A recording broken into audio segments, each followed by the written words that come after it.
दोस्तों नमस्कार। आज मैं आपके सामने 1965 के भारत पाकिस्तान युद्ध के ऊपर वीडियो का तीसरा अंतिम भाग लेकर आ गया हूं।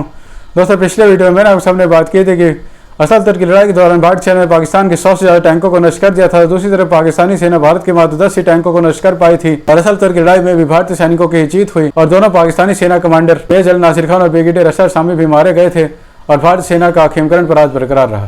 जिसके बाद भारतीय सेना ने पाकिस्तान के पंजाब राज्य के चाविंडा पर जीत हासिल करने के इरादे से चाविंडा की लड़ाई भी लड़ी। चाविंडा की लड़ाई के दौरान भारतीय सेना के जवान हरबख्श सिंह, पैट्रिक सिंह, राजेंद्र सिंह, अदरशीर तारापोरे और कई अफसरों के हाथों में थी और ये 80,000 से 1,50,000 सैनिकों के साथ 260 टैंकों का नेतृत्व कर रहे थे। तो दूसरी तरफ पाकिस्तानी सेना की कमान बख्तियार राना, अबरार हुसैन, अजमत चौधरी और मुजफ्फरुद्दीन के हाथों में थी और ये 50,000 पाकिस्तानी सैनिकों के साथ 132 टैंकों का नेतृत्व कर रहे थे। चाविंडा की लड़ाई पहले 14 सितंबर 1965 को लड़ी गई थी और फिर 18 सितंबर 1965 को भी लड़ी गई थी। चाविंडा की लड़ाई के दौरान दोनों तरफ का बहुत नुकसान हुआ और दुनिया के इतिहास की दूसरी सबसे बड़ी टैंक की लड़ाइयों में जानी गई। पहले स्थान पर द्वितीय विश्व युद्ध के दौरान सोवियत रशिया और नाज़ी जर्मनी के बीच ही कुशल की लड़ाई रही है। चाविंडा की लड़ाई का कोई परिणाम नहीं निकला। भारतीय सेना कमांडर अदरशीर तारापोरे भी मारे गए थे और दोनों देशों के बहुत से टैंक बर्बाद हो गए थे। जिसके बाद भारतीय सेना अंत में चाविंडा से पीछे हट गई थी। इसके बाद भारतीय सेना ने पाकिस्तान के पंजाब राज्य के डोगराई पर जीत हासिल करने के इरादे से डोगराई की लड़ाई भी लड़ी। डोगराई की लड़ाई 20 से 22 सितंबर 1965 को लड़ी गई थी।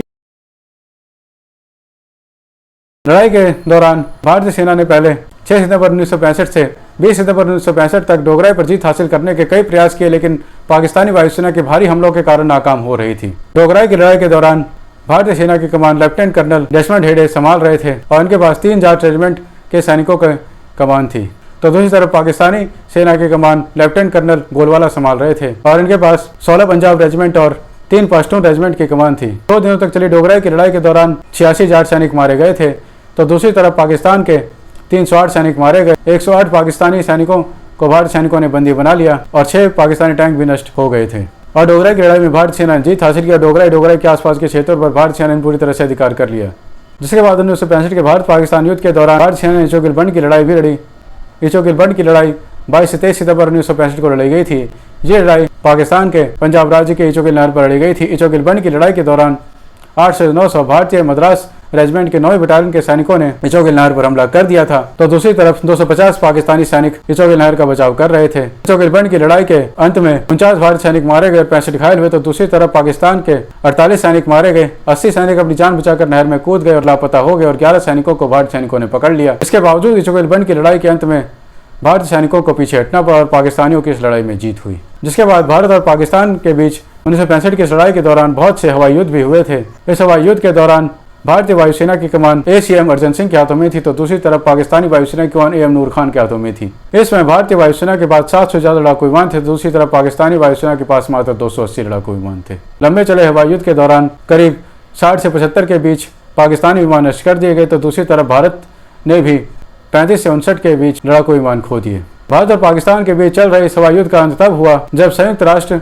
ने दखलअंदाजी करके दोनों देशों को युद्ध बंद करने के आदेश दे दिए। जिसके बाद सीज फायर किया गया और युद्ध विराम घोषित किया गया। 1965 के भारत पाकिस्तान युद्ध के दौरान भारतीय सेना ने पाकिस्तान के 1940 किलोमीटर स्क्वायर के क्षेत्र पर अधिकार कर लिया था। दूसरी तरफ पाकिस्तान ने भारत के 570 किलोमीटर स्क्वायर के क्षेत्र पर अधिकार कर लिया था और लड़ाई के दौरान भारतीय सेना के 3000 जवान मारे गए थे, 59 लड़ाकू विमान नष्ट हो गए थे और 180 टैंक भी नष्ट हो गए थे। तो दूसरी तरफ पाकिस्तान के 3800 सैनिक मारे गए थे, 75 लड़ाकू विमान नष्ट हो गए थे और 300 के करीब टैंक भी नष्ट हो गए थे।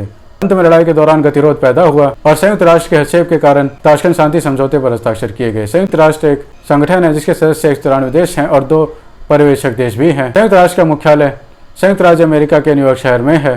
ताशकंद उस समय सोवियत रशिया के उज्बेक SSR का एक शहर था। जॉर्ज उज्बेकिस्तान की राजधानी और सबसे बड़ा शहर भी है। ताशकंद में 10 जनवरी 1966 को भारत के प्रधानमंत्री लाल बहादुर शास्त्री और पाकिस्तान के राष्ट्रपति मोहम्मद अयूब खान ने एक दूसरे से मुलाकात की और इन दोनों के शांति समझौते को समर्थन देने के लिए सोवियत रशिया के प्रधानमंत्री अलेक्साई कोसिगिन भी ताशकंद शांति समझौते में मौजूद थे। जिसके बाद ताशकंद शांति समझौते के आधार पर एक दस्तावेज तैयार किया गया जिसमें लिखा था कि भारत और पाकिस्तान युद्ध से पहले वाली सीमा में वापस चले जाएं, किसी भी कीमत पर एक दूसरे के आंतरिक मामले में दखलअंदाजी नहीं करेंगे, कूटनीतिक और आर्थिक संबंधों पर ज्यादा से ज्यादा ध्यान केंद्रित किया जाएगा, युद्ध में बंदी बनाए गए कैदियों को तुरंत आजाद किया जाएगा और दोनों नेता द्विपक्षीय संबंधों को बेहतर बनाने पर ध्यान केंद्रित करेंगे। जिसके बाद इन दस्तावेजों पर भारतीय प्रधानमंत्री लाल बहादुर शास्त्री और पाकिस्तान के राष्ट्रपति मोहम्मद अयूब खान ने 10 जनवरी 1966 को हस्ताक्षर कर दिए थे और भारत और पाकिस्तान की सेनाएं युद्ध से पहले वाली सीमाओं में वापस चली गई थी। ताशकंद शांति समझौते के अगले ही दिन 11 जनवरी 1966 को लाल बहादुर शास्त्री की ताशकंद में रहस्यमयी ढंग से मृत्यु हो गई थी। लाल बहादुर शास्त्री की मृत्यु 61 साल की उम्र में हुई थी। इसके बाद लाल बहादुर शास्त्री को मरणोपरांत 1966 में भारत के सर्वोच्च नागरिक पुरस्कार भारत रत्न से भी सम्मानित किया गया। हाँ दोस्तों, मेरे 1965 के भारत पाकिस्तान युद्ध के ऊपर वीडियो का तीसरा अंतिम भाग यहाँ समाप्त होता है। मेरा आज का वीडियो आपको कैसा लगा, अच्छा है बुरा, प्लीज़ मुझे नीचे कमेंट में जरूर बताएं। और अगर मेरा आज का वीडियो आपको अच्छा लगा, इस वीडियो को सीखने को मिला हो तो प्लीज़ इस वीडियो को लाइक और शेयर जरूर करें और हाँ, चैनल को सब्सक्राइब करना, नोटिफिकेशन बेल दबाना भी ना भूलें ताकि आपको आगे आने वाले वीडियो के अपडेट्स ऐसे मिलते रहें। धन्यवाद दोस्तों, अपना ख्याल रखें, अपने परिवार का ख्याल रखें और ऐसे ही देखते रहें मेरा चैनल डिवाइस। धन्यवाद। जय हिंद, जय भारत, वंदे मातरम।